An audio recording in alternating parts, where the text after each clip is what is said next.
Good morning बच्चों। मैं अनीता त्रिपाठी आज आपके तीसरे पद को आगे बढ़ा रही हूँ। वही पद जो मैंने कल आप लोगों को पढ़ाया था, सूरदास के पद। आपके अभ्यास पुस्तक में 4 पद हैं। 2 पद मैंने पढ़ा दिए थे, तीसरा पद मैं आज पढ़ाने जा रही हूँ। प्यारे विद्यार्थियों, तीसरा पद है, पद शुरू होता है, हमारे हरि हारिल की लकड़ी, मन क्रम बचन नंद नंदन और यह दृढ़ करी पकड़ी, जागत सोवत स्वप्न दिवस ने से कान्ह कान्ह जकरी, सुनत जोग लागत है ऐसो ज्यों करुई ककरी, सूतो व्याधि हमको ले आए देख सुनी न करी, या तो उधव तिनहि को सौंपो जिनके मन चकरी, हमारे हरि हारिल की लकड़ी। प्यारे बच्चों, इस पद में गोपियाँ कहती हैं कि हे उद्धव, हमारे जो श्री कृष्ण हैं वो हमारे लिए हारिल लकड़ी के समान हैं। बच्चों, इस पद्यांश में गोपियाँ श्री कृष्ण के प्रति अपने अनन्य प्रेम के भाव को अभिव्यक्त करती हुई उद्धव को निर्गुण ब्रह्म की सारहीनता बताती हैं तथा विभिन्न प्रकार के तर्क दे देकर अपनी बातों को सिद्ध करती हैं। विद्यार्थियों, मैंने आप लोगों को बताया था कि गोपियाँ वाक चतुरता में माहिर हैं। उनकी वाक चतुरता के सामने उद्धव की बुद्धि फीकी पड़ जाती है, मंद पड़ जाती है। अब इस पद में यही आगे भी वो कर रही हैं। गोपियाँ कृष्ण को हारिल की लकड़ी के समान बताती हैं। जिस प्रकार हारिल पक्षी अपने पंजों में हर समय लकड़ी दबाए रखता है, अर्थात उसका साथ नहीं छोड़ता, उसी प्रकार हमारे लिए भी श्री कृष्ण का साथ छोड़ना संभव नहीं है।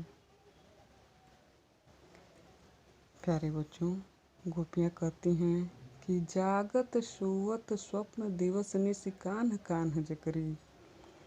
गोपियाँ आगे कहती हैं कि श्री कृष्ण हमारे अंदर कुछ इस प्रकार बसे हुए हैं, हम लोगों के मन में, कर्म में, वचन में, अर्थात हर तरह से नंद के पुत्र श्री कृष्ण बसे हुए हैं और हमने उन्हें बहुत ही मजबूती के साथ पकड़ रखा है। हम तो जागते सोते स्वप्न में दिन रात कान्हा कान्हा की रट लगाए रहते हैं। प्यारे बच्चों, कहने का अर्थ यह है कि चेतन अचेतन हर अवस्था में हमारे अंदर श्री कृष्ण ही बसे हुए हैं। कृष्ण के प्रति ऐसा अनुराग, प्रेम रखने के कारण ही हम आपके योग एवं ज्ञान की बातें नहीं समझ पा रहे हैं। वो हमें कड़वी ककड़ी के समान लग रहा है। सुनत जोग लागत हैं ऐसो ज्यों कड़वी ककड़ी। और इसी प्रेम के कारण आपके योग का उपदेश हमें कड़वी ककड़ी के समान लग रहा है। जिस प्रकार कड़वी ककड़ी मुंह में जाते ही मुंह का स्वाद बिगाड़ देती है, उसी प्रकार हमें आपकी योग की बातें बुरी लग रही हैं, कड़वी ककड़ी के समान लग रही हैं। आगे गोपियाँ उद्धव को ताना देते हुए कहती हैं कि सुन तो व्याधि हमको ले आए देखी सुनी न करी, यह तो सूर तिनहि ते सौंपो जिनके मन चकरी। गोपियाँ उद्धव को ताना देते हुए कहती हैं कि आप योग की ये कौन सी बीमारी हमारे लिए लेकर आए हैं। इसके बारे में तो हमने न कभी सुना है, न कभी देखा है और ना ही इसका कभी हमने अनुभव किया है। इस योग की बीमारी आप उन्हें दीजिए जिनका मन चक्री के समान इधर उधर घूमता रहता है, अर्थात जिसका मन चंचल है। कहने का अर्थ ये हुआ विद्यार्थियों कि गोपियों के अनुसार योग साधना उनके लिए उपयुक्त है जिनका मन गतिशील है, चलायमान है, जो इधर उधर भटक रहे हैं। गोपियाँ कहती हैं कि हमारा चित्त तो स्थिर है, इसमें श्री कृष्ण का स्मरण बड़ी मजबूती से बसा हुआ है, इसलिए हमें इस योग जोग का संदेश मत दीजिए। प्यारे बच्चों, अब हम चौथे और अंतिम पद को पढ़ेंगे।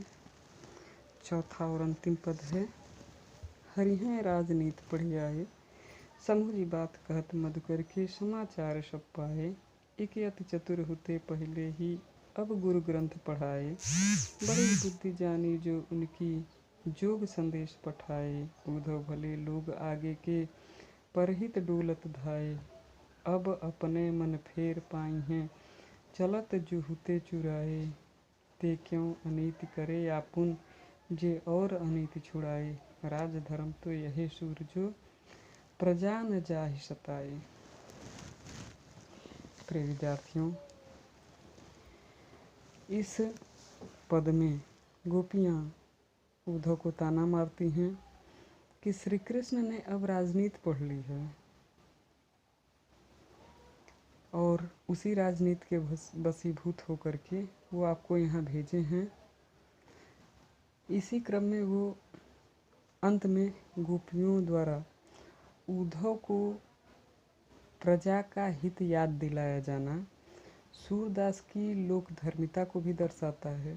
सूरदास जी ने गोपिकाओं के माध्यम से लोक धर्म का भी संदेश दिया है। आइए प्यारे बच्चों, हम अब इसके अर्थ को देखें।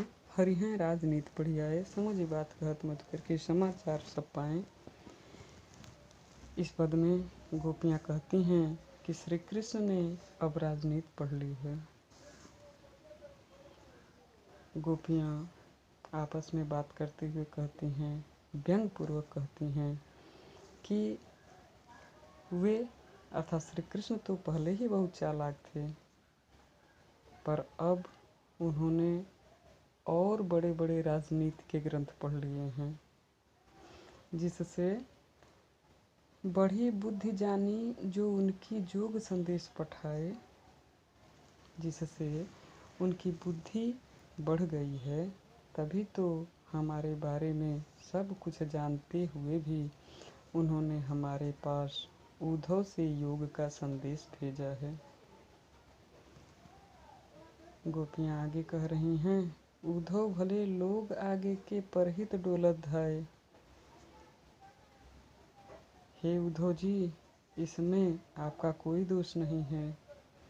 ये अर्थात उद्धव की ओर संकेत करते हुए, ये तो भले लोग हैं, यानी उद्धव तो भले लोग हैं जो दूसरों का कल्याण करने में आनंद का अनुभव करते हैं, अर्थात श्री कृष्ण का संदेश लेकर वो आए हैं, वो भले हैं कि कृष्ण यही चाहते थे कि वो जा कर के मेरा संदेश पहुँचाएं। इसमें उद्धव कृष्ण की भलाई कर रहे हैं। आगे गोपियाँ कहती हैं, अब अपने मन फेर पाई हैं चलत जुहुते चुराए। गोपियाँ उद्धव से कहती हैं कि हे उद्धव, आप जा कर के श्री कृष्ण से कहिएगा कि वे यहाँ से मथुरा जाते समय श्री कृष्ण ने हमारा मन चुरा लिया था और चुरा करके उसे वे अपने साथ ले गए थे। वो श्री कृष्ण हमें हमारा चुराया हुआ मन वापस कर दें। ते क्यों अनीति करे आपुन जे और अनीति छुड़ाए। गोपियाँ उद्धव से कहती हैं कि हे उद्धव, वे अर्थात श्री कृष्ण अत्याचारियों को दंड देने का काम करने के लिए मथुरा गए हैं, परंतु यहाँ देखा जाए तो वे स्वयं ही अत्याचार कर रहे हैं, स्वयं ही अत्याचारी हो गए हैं। राज धर्म तो यह सूरजो प्रजा न जाए सताए। सूरदास जी कहते हैं कि गोपियाँ कह रही हैं कि हे उद्धव, आप उनसे कहिएगा कि एक राजा को हमेशा चाहिए कि वो प्रजा के हित का ध्यान रखे, प्रजा को किसी प्रकार का कष्ट ना होने दे, यही राजधर्म है। प्यारे बच्चों, इस प्रकार आपका ये अध्याय समाप्त हुआ। अब आगे के अध्याय को मैं दूसरे क्लास में शुरू करूँगी, दूसरी कक्षा में शुरू करूँगी। तब तक के लिए धन्यवाद। प्यारे बच्चों, अगर आपको ये सेशन पसंद आ रहा है तो please subscribe, like, share and comment. धन्यवाद। Thank you.